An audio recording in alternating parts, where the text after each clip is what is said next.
Pozdravljeni, draga učiteljica, dragi učitelj in dobrodošli na kratkem raziskovanju lastne integritete.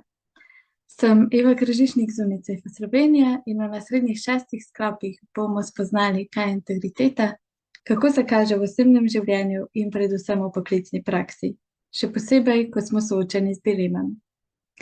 Integriteta je izjemna človeška lastnost, ki je še posebej pomembna v poklicih, ki se neposredno ukvarjate z vzgojo otrok. Integriteta je tudi temelj spoštovanja človekovih in obenem otrokovih pravic. Kadar razumemo in ponotranjamo vrednote integritete, je uresničevanje temeljnih pravic otrok le potrditev ponotranjenih in ozaveščenih vrednot. Življenje pa nam vsak dan prinaša izzive, ki nam omogočajo, da se stalno razvijamo in postajamo vedno boljše verzije sebe.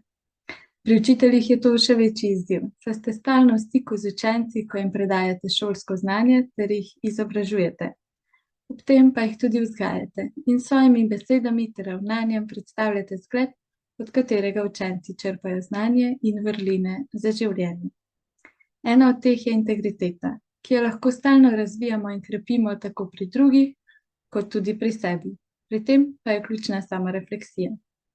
Zato vas že na začetku, preden začnemo z nadaljnjimi opredelitvami, povabim k reševanju kratkega uvodnega delovnega lista. Vse vaje, navedene vire in spodbude za samorefleksijo najdete tudi v priročniku, ki smo ga pripravili z namenom krepitve integritete pri učiteljih. Podobno bodo namreč tudi pri naslednjih posnetkih vsebovanje spodbude za samorefleksijo, razmislek in izpolnjevanje delovnih listov, ki jih najdete v posnetkih. Takrat pritisnite na pavzo, ustavite posnetek ter si vzemite, kolikor časa potrebujete za reševanje. Tako boste lahko tudi tukaj pripravljene vsebine kar najbolje izkoristili.